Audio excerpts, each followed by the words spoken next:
축복합니다. 대구 동서교회 성도 여러분, 7월 마지막 주일이 되었습니다. 오늘은 누가복음 7장 11절부터 17절 말씀을 가지고 괜찮아, 내가 있잖아 라는 제목으로 함께 말씀을 묵상하려고 합니다. 자동차 바퀴가 바람이 빠지면 운전자는 주행하는 데 문제가 생깁니다. 그럴 때 누군가에게 연락을 해야 합니다. 가장 빠른 방법은 보험회사에 연락하는 겁니다. 그러면 빨리 문제가 해결됩니다. 언젠가 경대교 근처에서 제가 타고 가던 자동차가 멈추어 버렸습니다. LPG 충전소가 가까운 곳 가서 충전을 해야 되는데 도착하기 전에 LPG 가스가 다 방전이 되어서 더 이상 주행할 수 없어서 멈추어 버린 거죠. 보험회사에 연락을 했더니 시간이 잠시 지나고 나니까 큰 레카차가 와서 자동차를 통째로 싣고 가서 LPG 충전소에 내려다 주어서 충전해서 다시 운전했던 경험이 있습니다.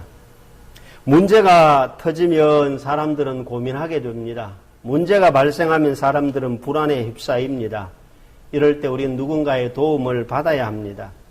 신앙생활 하면서 우리가 불안해할 때가 있지 않습니까? 교회 생활 하면서도 불편할 때가 있지 않습니까? 믿음 생활 한다고 하지만 때로는 흔들릴 때도 있다 이 말이죠. 이럴 때 누군가에게 헬프미 도와주세요 하고 손을 내밀 수 있어야 한다는 것입니다. 오늘 본문에는 과부의 아들이 죽었어요. 절망에 휩싸인 거지요.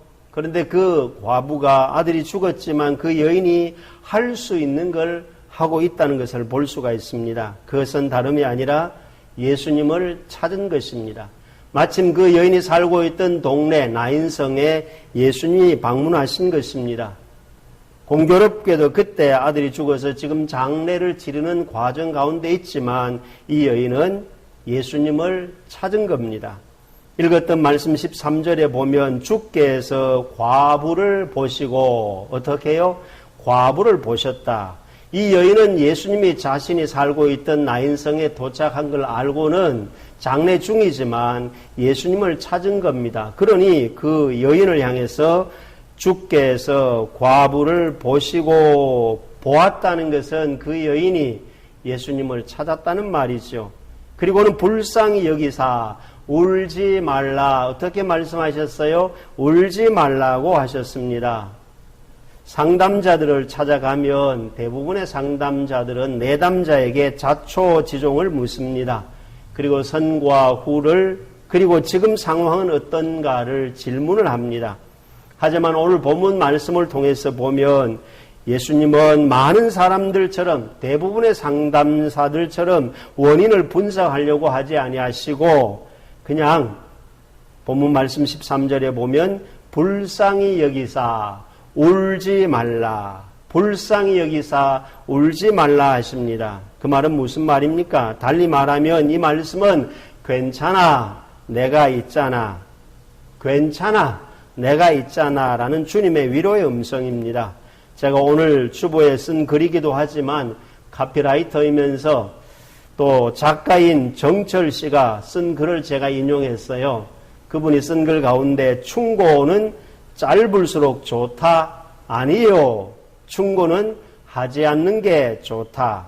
그 사람이 듣고 싶은 건 충고가 아니라 위로일 테니까 했습니다.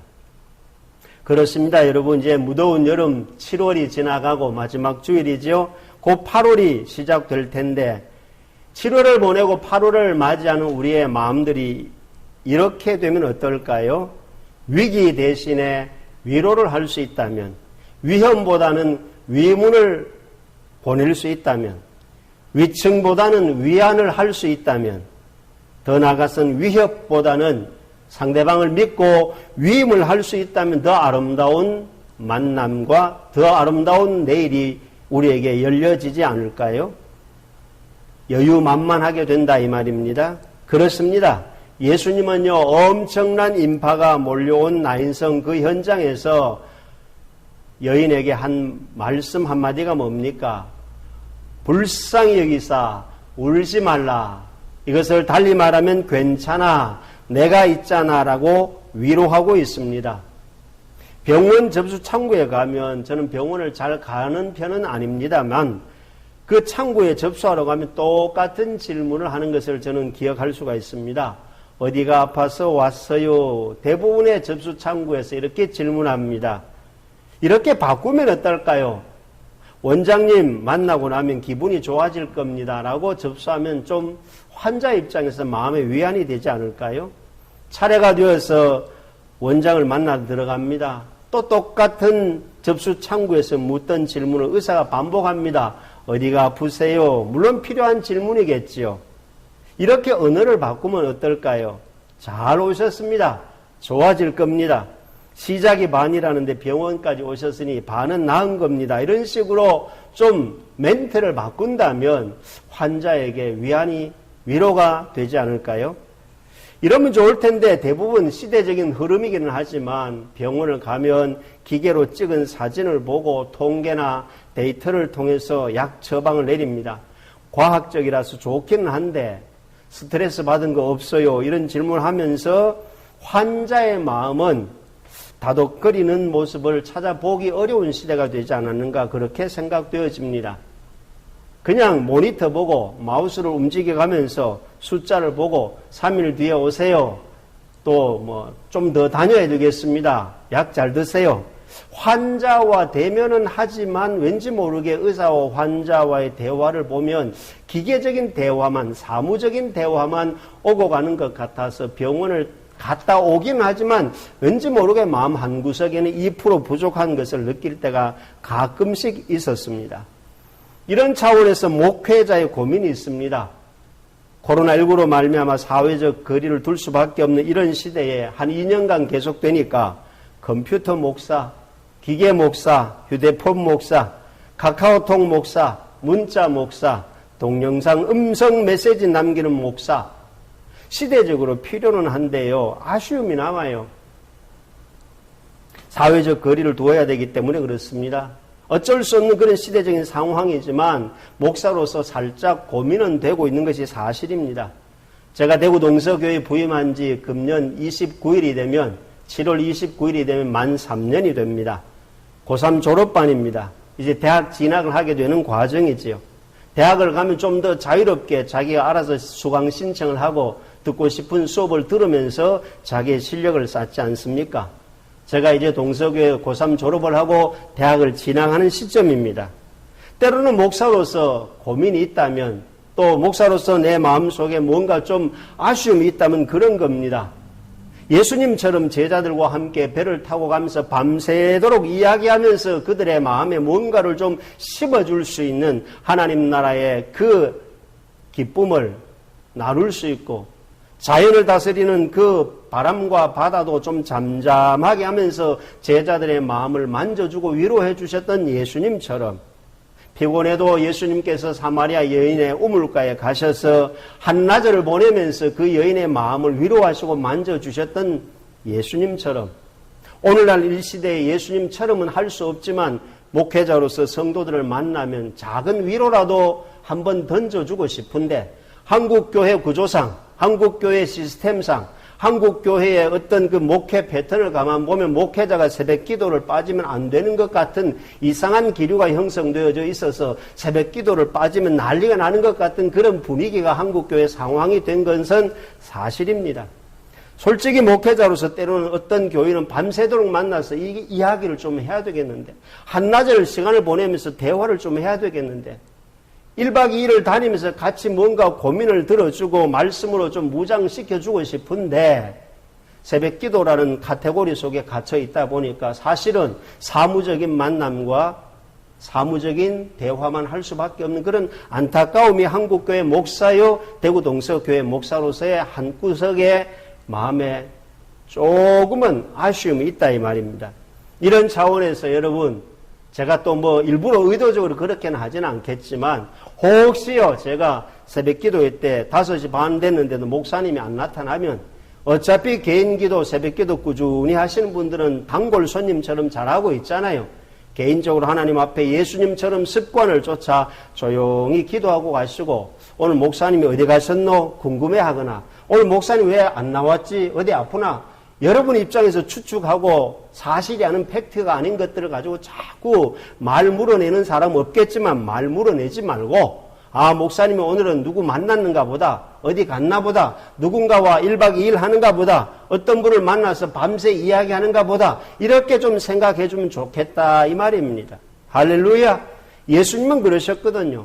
예수님은요, 때로는 밤을 새워서 제자들과 함께 시간을 보내고, 때로는 한낮을 여인과 보내면서 그 여인의 인생을 상담해 주고, 때로는 사람이 많이 모이는 그런 공간에 가서 하늘나라를 전파하시고, 때로는 1대1로 만나서 예수님이 생선을 구워서 베드로야 아침 먹자 그러면서 베드로와 함께 1대1로 시간을 보내면서 그들의 마음을 만져주면서 위로하셨던 예수님이셨다 이 말입니다. 할렐루야. 오늘 본문에도 그래요. 사람들이 많이 모였고 장례식장이었고, 그런데도 예수님은 그 많은 무리들 중에서 한 여인에게 시선이 갔어요. 한 여인에게 눈이 갔어요. 과부였고 아들이 죽어서 슬픔 가운데 있는 그 여인에게 예수님은 초점을 맞추면서 오늘 본문 말씀 가운데서 뭐라고 얘기합니까? 13절에 한 번 더 말씀드리면, 예수님은 그 여인에게 주께서 과부를 보시고 불쌍히 여기사 울지 말라. 이것을 여러분 오늘 설교 제목처럼 말씀을 드린다면 괜찮아. 예수님 그 여인에게 내가 있잖아라고 말씀을 들려주시는 것입니다. 사랑하는 성도 여러분, 오늘 본문에 등장하는 여인은요, 예수님과 눈을 마주하고 있습니다. 그래서 예수님께 자기의 사정과 예수님을 향해서 그 여인의 절박함을 예수님에게 말할 수가 있었습니다. 우리가 살아가면서 어릴 적에는요, 부모만 있으면 만사 형통이었잖아요. 어른이 되면 돈이 있으면 든든하다라고 말하고 생각하고 살잖아요. 하지만 사람이 죽으면요, 부모도 돈도 무용지물입니다. 죽음 앞에서는 우리가 어떻게 할 수가 없어요. 성경을 읽어보면 죽음을 잠자는 것과 같다, 잠자는 것이라 그랬습니다. 그렇다면 우리는요, 매일 저녁 잠자리에 들어가면서 죽는 연습하는 거거든요. 내일 아침에 눈을 뜨면 내가 살아서 출근하는 거고 공부하러 가는 거고요, 사업하러 가는 겁니다.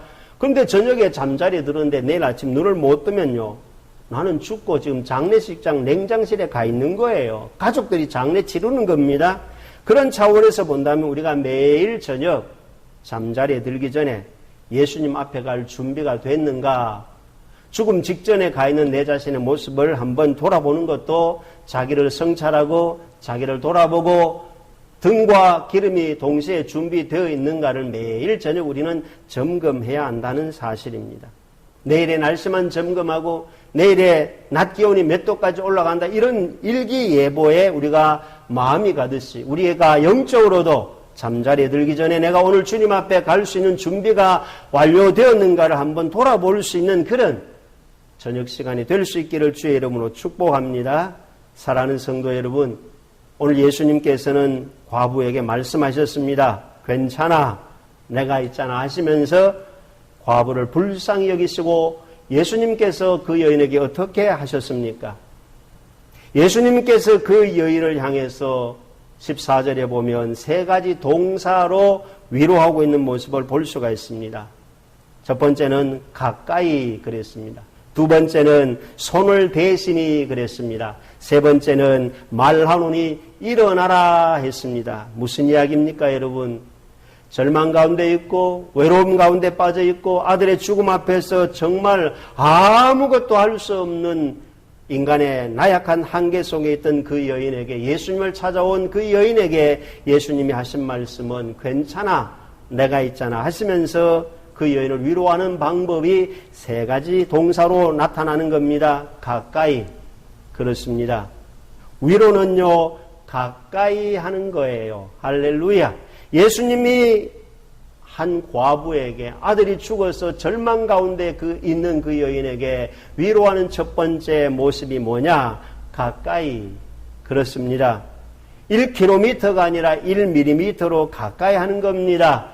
위로라는 것은 강 건너 불 구경하는 것이 아니라 강 앞에 디딤돌을 놓는 것이 바로 위로라는 사실을 기억하고, 오늘 우리 사랑하는 성도들이 7월을 보내면서 새로운 8월을 앞둔 이 마당에 저도 여러분도 가정이나 교회에서 위로할 수 있는 첫 번째 아름다운 현장은 가까이 하는 것이다. 가까이 하면 오늘 우리에게 위로가 된다. 시편 73편 28절 말씀에도 하나님께 가까이 함이 내게 복이라. 우리가 하나님께 가까이 하는 이 예배 시간이 복이요. 우리가 성도 서로 간에 가까이 함이 서로에게 위로가 된다는 사실을 기억하고 살아가는 저와 여러분의 일상이 되시기를 주의 이름으로 축복합니다. 그리고 예수님께서 그 과부에게, 아들이 죽은 여인에게 두 번째 동사로 위로하는 방법이 무엇입니까? 손을 대시니. 할렐루야. 뭘 대시니요? 손을 대시니 그랬습니다. 당연하지요. 여러분, 위로는요, 삿대질하는 것이 아니라 위로는 악수하는 겁니다. 위로는 권총을 쏘는 방아쇠를 당기는 것이 아니라 위로는 하이파이브 하면서 함께 손과 손이 마주 잡고 위로하는 겁니다. 손을 대시는 예수님, 이것이 바로 예수님이 과부를 향한 위로의 메시지였다는 사실을 기억하고, 우리도 덥지만 코로나19라고 말하지만 우리가 누군가를 위로한다는 것은 바로 손을 대시는, 손의 체온을 느끼는, 피부의 온도를 느끼는 것이, 악수하는 것이 바로 우리는 서로가 서로에게 위로하시는 하나님의 손길로 사람을 대하는 저와 여러분의 일상이 되시기를 주의 이름으로 축복합니다. 그렇습니다. 예수님께서 베드로의 장모가 열병으로 누워있을 때 찾아가서 그 여인의 손을 잡아주시지 않습니까? 베드로와 요한이 그 모습을 보고 배웠기에 성전 미문에 앉아서 구걸하던 안전뱅이의 은금은 내게 없거니와 내게 있는 것으로 내게 주노니 하면서 그 오른손을 잡아 일으키니. 할렐루야. 손을 잡아주는 것, 그것이 손을 대는 것, 그것이 오늘 우리에게 하나님의 위로요, 하나님의 사랑을 받은 우리의 이 손을 통해서 누군가에게 사랑이 전달될 수 있는 위로의 메시지가 이 손의 체온에 있다는 사실을 기억하고 이 손을 잘 내밀 수 있는 저와 여러분 되시기를 주의 이름으로 축복합니다.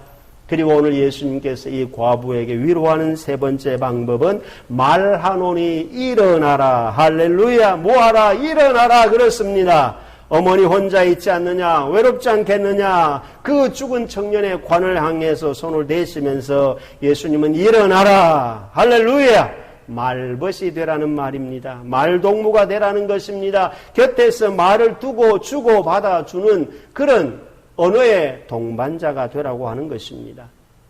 그렇습니다. 위로는요, 말을 섞는 거예요. 위로는요, 네 말을 들어주는 거예요. 위로는 내 말을 누군가가 경청해 줄 때 거기에 위로의 아지랑이가 피어날 수 있다는 사실입니다. 입이 있어도 우리가 말하지 않는다면 그것만큼 남과 북이 어디 있겠습니까? 오늘도 저와 여러분 예수님처럼 말하노니 일어나라, 말하라, 말동무가 되어서 함께 네가 내 말을 들어주고 당신의 말을 내가 경청해주는 그 따뜻한 말 한마디를 주고받을 때 거기에 하나님의 위로, 주님의 위로가 이 여인에게 전달된 것처럼 그 하나님의 사랑의 위로를 받은 우리 또한 일상 속에서 누군가의 말을 경청해 줄 수 있는 귀를 열고 입을 열어 대화할 때 하나님의 위로가, 주님의 위로함이 저와 여러분 가운데 일어나게 될 줄로 믿습니다. 사랑하는 성도 여러분, 저는 이번 주에 여러분에게 책 한 권을 추천하려고 합니다. 모리와 함께한 화요일이라는 책이 있습니다. 아니면 우체부 퍼레드라는 책이 있습니다. 덥지만 이 8월에는 이 책 한 권 읽으셨다면 한 번 더 읽어보시고, 안 읽어보셨다면 이런 책을 한 권 좀 중고 서점에 가면 반값에 살 수가 있어요. 이런 책을 한 권 사서 좀 읽어보시면 좋겠어요. 모리와 함께한 화요일 가운데 그 책 내용에 보면 천천히 죽어가는데 제일 두려운 것이 무엇인가요? 라고 물었을 때 이 모리 교수가 그 제자에게 던진 말 한마디가 그겁니다. 누군가가 내 엉덩이를 대신 닦아주어야 한다는 사실이 제일 두렵습니다. 루게릭병으로 몸이 점점, 세포가 신경이 점점 굳어져가는 그 모리 교수가 미치에게 하는 말입니다. 방송에서 던지는 말입니다. 제일 두려운 게 뭘까? 어느 날 갑자기 누군가가 내 엉덩이를 대신 닦아 주어야 한다는 사실이 두렵다고 말합니다. 이 책에서는 가정이나 인생이나 여러 가지 제목으로 살아가는데 누군가가 누군가에게 위로가 되는 사실을 배경으로 하는 책이기도 하고 엄청나게 많이 팔린 베스트셀러이기도 합니다. 사랑하는 성도 여러분, 오늘 7월 마지막 주일을 보내면서 우리도 이 본문에 등장하는 과부와 같이 어느 날 내 혼자일 때가 있다는 사실입니다. 나만 우뚝하게 남아있을 때가 있다는 사실입니다. 이럴 때 찾아와서 위로가 되어주셨던 예수님. 사람은 많은데 왠지 모르게 저 사람이 혼자인 것처럼 외로운 독도와 울릉도 섬처럼 던져진 그 외로운 자에게 우리가 주님의 마음을 가지고 괜찮아, 내가 있잖아 라고 위로의 메시지를 던질 수 있는 그리스도인이 된다면 나를 통해서, 여러분을 통해서 누군가에게 삶의 의욕을 되찾고 하나님의 사랑을 가슴 깊이 느끼고 일상 속에 다시 어게인 시작할 수 있는 위로 한마디를 통해서 누군가에게 에너지가 될 수 있는, 힘을 실어줄 수 있는, 충전시켜줄 수 있는 저와 여러분의 일상이 되시기를 예수님의 이름으로 축복합니다. 아멘.